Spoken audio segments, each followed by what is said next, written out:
If I were to ask any of my coworkers that are around my age when they're gonna buy their first home, they're going to laugh at me. They're gonna laugh because they don't know if they're gonna be able to pay rent next month. I think that's the biggest point that's going over a lot of people's heads that are complaining about quiet quitting and that this generation doesn't want to work. The reality is many of us that are in my age or a little older, a little younger, are working jobs that do not care about us as people. Here's how to get a job in today's insane job market. You need to be a crazy person. You need to send out multiple applications a day. You need to reach out to those hiring managers. You need to write a cover letter for each of the applications. It helps you stick out. You need to reach out to the recruiter, reach out to people at the company, introduce yourself, network, coffee chat multiple times a day. I'm tired of going to work and not liking it. Let's be real. Work sucks. With wages not even pretending to keep up with the costs of living, Gen Z is entering the workforce and staring down the barrel of working underpaid, unfulfilling jobs for the rest of their entire lives just to get by. Forget buying a house, having kids, starting a family, enjoying a comfortable retirement. I mean, we gotta pay rent.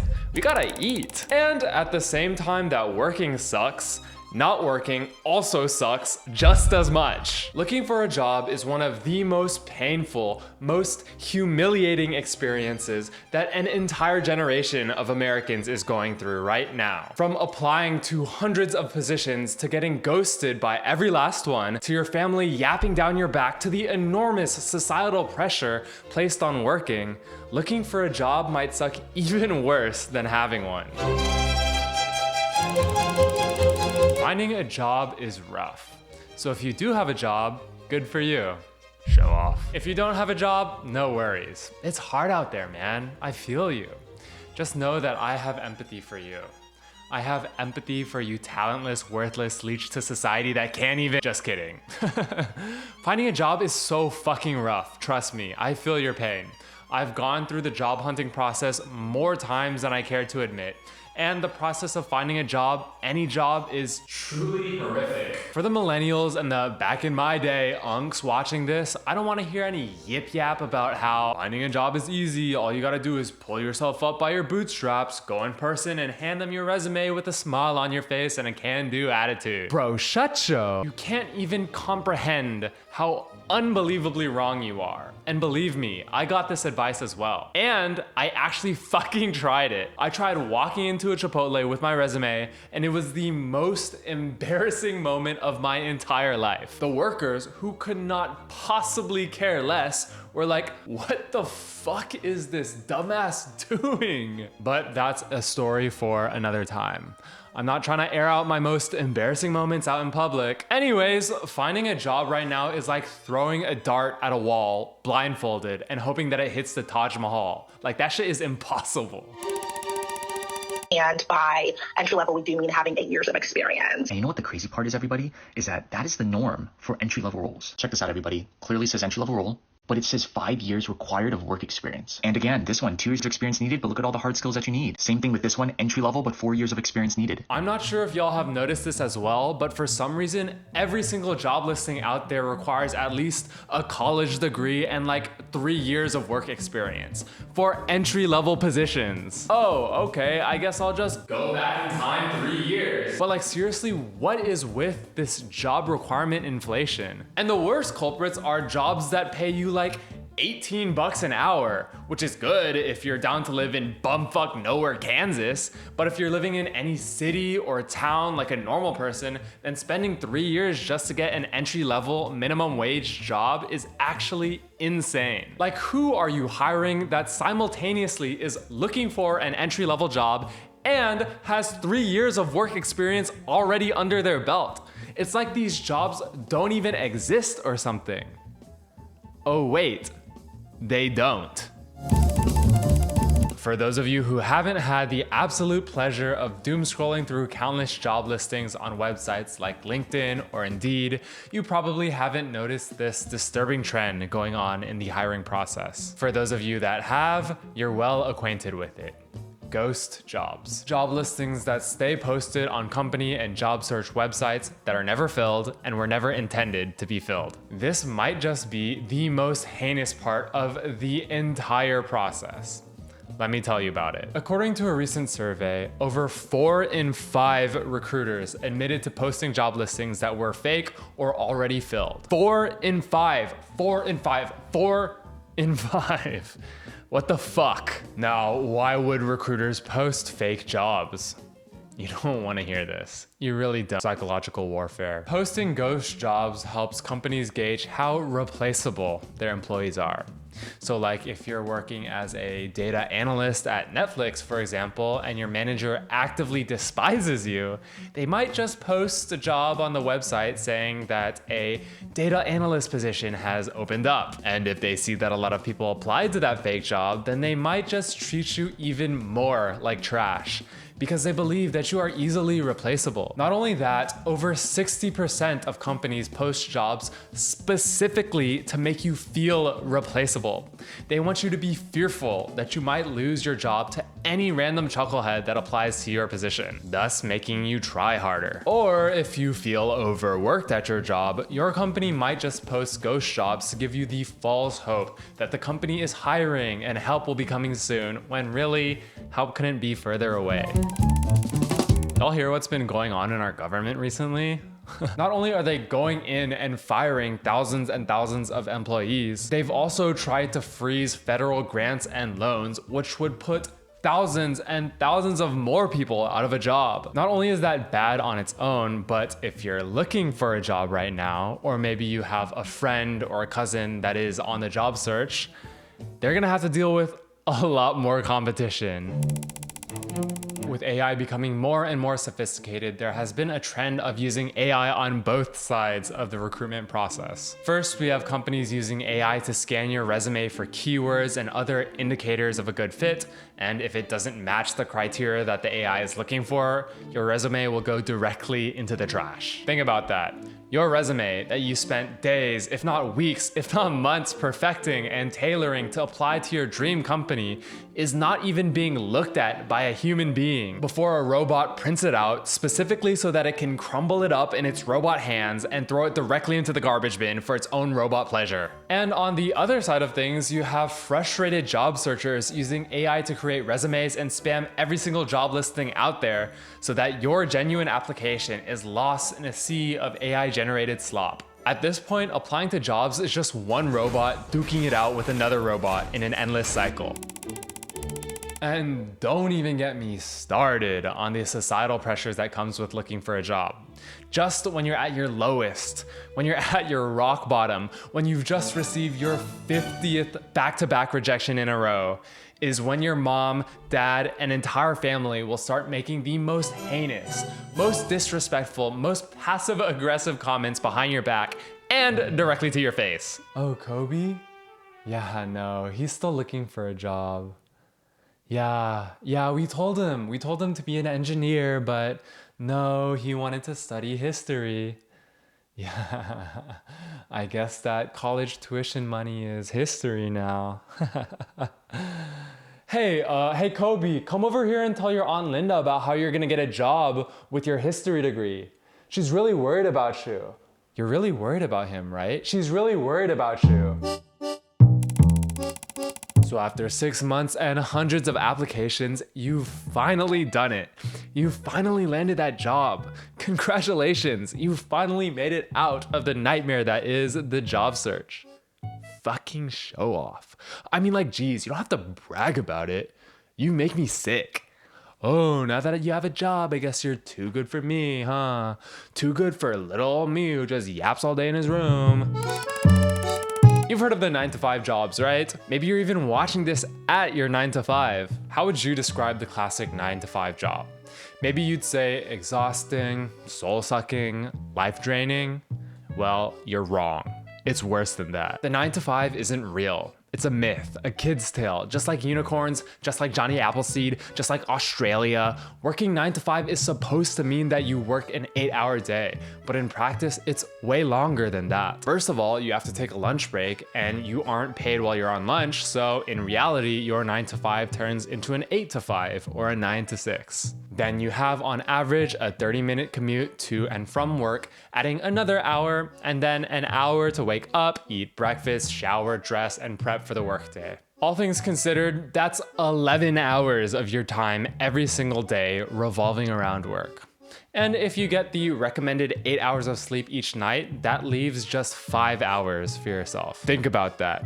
Every day, you are spending over double the amount of time doing work-related activities as you have for yourself. There's barely any time for leisure, for errands, for friends, for family, for fun, for hobbies, for community, all of the important things outside of work that make your life worth living. That is, of course, assuming that you have hobbies, or friends for that matter, which if you're just doom scrolling on YouTube right now, I'm not so sure that you do. Anyways, there's a rule called the 888 rule that sets out guidelines for living a good, balanced life. It says that we should have 8 hours for work, 8 hours for leisure time, and 8 hours for sleep.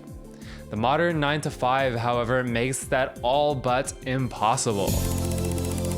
I don't think I need to say this, but it bears repeating.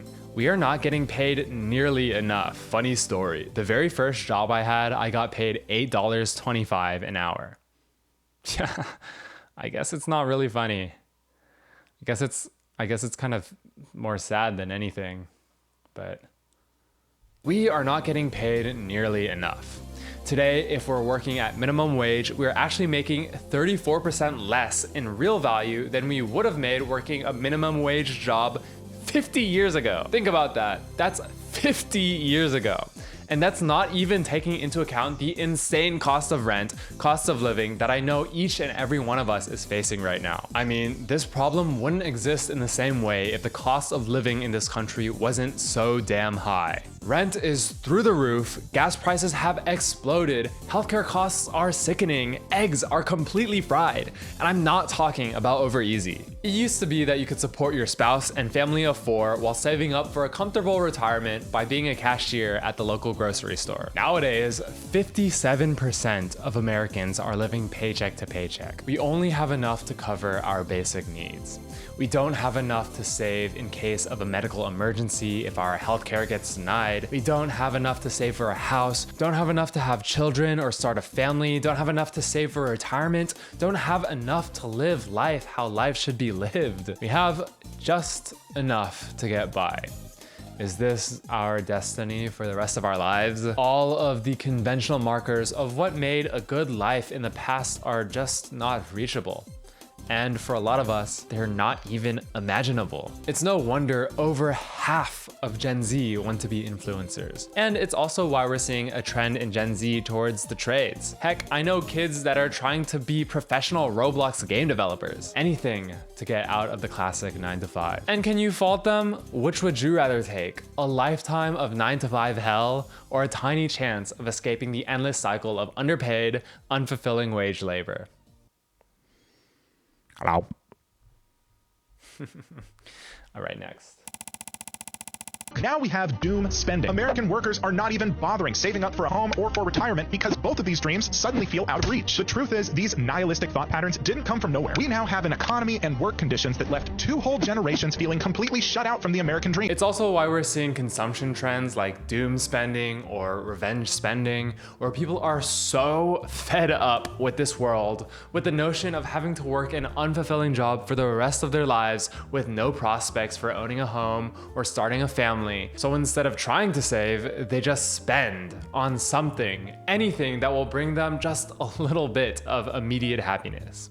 And sometimes they even use buy now, pay later or credit card debt to consume even more. The thought process is, if I'm never going to be able to save up enough to purchase anything meaningful anyways, then why even try? Why not just spend my money now to give me some satisfaction right now instead of living a lifetime of frugality, and for what? And as financially irresponsible as this may seem, I can definitely see where they're coming from. Our economic system just isn't serving us normal working class people anymore. And living a life chained forever to our jobs with minimal future prospects just isn't appealing. It's also why we've seen trends in the workplace, such as quiet quitting, where you put in the bare minimum amount of work possible and you refuse to go above and beyond for a company that couldn't care less about you. or acting your wage, which is when you do only what you're paid to do and nothing more. And of course, if you know me, then you know that I wholeheartedly condemn these workplace trends. Obviously, if you're a member of the working class, just like the feudal peasants of olden days, it is your divine obligation to go above and beyond, to work until your hands are literally falling off to make your corporate overlord a quick buck. It's your sacred duty. So if you're doing the exact job that you are paid to do and not doing way more than that, then you should be ashamed of yourself. I mean, how else is Elon Musk gonna become the first quadrillionaire if you don't put in your hours? I mean, get back to work. A good supervisor can be the difference between loving life, loving work, loving the world, and wanting to take a chainsaw to every living thing that enters your vision. I'm not kidding. It's crazy how much impact on our lives supervisors have. I used to work part-time at both a Chipotle and a busy sushi restaurant. Not the same Chipotle that I walked into with my resume. If you've ever worked in food service, you know that both jobs were high intensity, utterly exhausting, and really hard. But every day I dreaded going to work at the sushi restaurant, and I actually looked forward to clocking in at Chipotle. The only difference? My supervisor. The workload was the same at both restaurants, but my supervisor at Chipotle was understanding, patient, and actually cared about the employees, while my supervisor at the sushi restaurant was passive-aggressive, power-trippy, and micromanagey. It was like living in two completely different worlds in the same day. It's actually crazy how much difference a good supervisor can make in your work and in your life. If you have a good supervisor, consider yourself blessed, because that shit is pure gold. Not having a job is rough, and having a job is also fucking rough. So what do we do about it? How do we get out of this endless cycle of job hunting, working, burning out, quitting, and then doing it over and over and over again until we die, just to afford rent and put food on the table? Well, have you tried sports betting? Just kidding. Really though, what's the solution? I'm a big fan of fighting for systemic change. None of that grind harder or put your head down and work or meditate and self-care bullshit. Look, you wanna do those things because they're helpful for you? That's great, fantastic. And all of these other people around you still have a problem, don't they? And I don't want it to be that way. I know it can feel hopeless when we see so much happening across the world and in our own country and feel powerless to stop it. And the truth might just be that maybe it is hopeless. Maybe 50 years from now, we'll look back and realize that we were completely powerless in shaping the world into a better place. But even if that's true, even if it turns out 50 years from now that all of our work was for nothing, I'm still going to choose to try right now. If we don't, then that horrible future is guaranteed. All right, so what the fuck does systemic change even mean? Right now, I believe that community is the most important thing. We can only do so much as individuals, but as communities, we're strong. In recent years, we've seen a loss of community due to the internet and social media separating us from our neighbors, our friends, our communities. Now, don't get me wrong, I'm not a hater of social media. I think that it can be a powerful tool to build community when used correctly. For example, we used to see our friends, our real life friends on social media, and when we had seen all of their updates, we'd be done. Nowadays, nothing's chronological and we only see whatever the algorithm decides to feed us in that moment. And as a result, we are becoming more and more disconnected from the people that we actually know in the real world. It's no secret that social isolation and loneliness is a huge problem in our generation. I believe that it is a huge contributing factor to why we feel like enacting any positive change, anything in our society is so difficult. So again, then, what do we do about it? I'll just say this. It is on you to throw shit. Throw a fun party or two. What are you, a nerd? A dweeb? Throw a party for your friends, for God's sake. Organize a hangout. Have fun. I know it's hard. Believe me, I've thrown a ton of different parties in my life, from a one-person party to a 4,500 person party. And believe me, it takes effort. like a lot of effort. People are busy, people flake, people have other things going on in their lives. But it's worth it. Organizing fun events and hangouts also gives you, your friends, your family, your neighbors the added benefit of not having work consume your life. Nowadays, when we feel lonely or isolated, it can feel like we have nothing going on in our lives other than our job or our job search. By being the person that brings your friends together, you can get past that feeling of loneliness, and you can help your friends get past it too. Now, isn't that a much better world to live in? Where you and the folks around you aren't living in social isolation and loneliness. You can do that. You can create that world for yourself and the people that you love. It's hard. It's also worth it.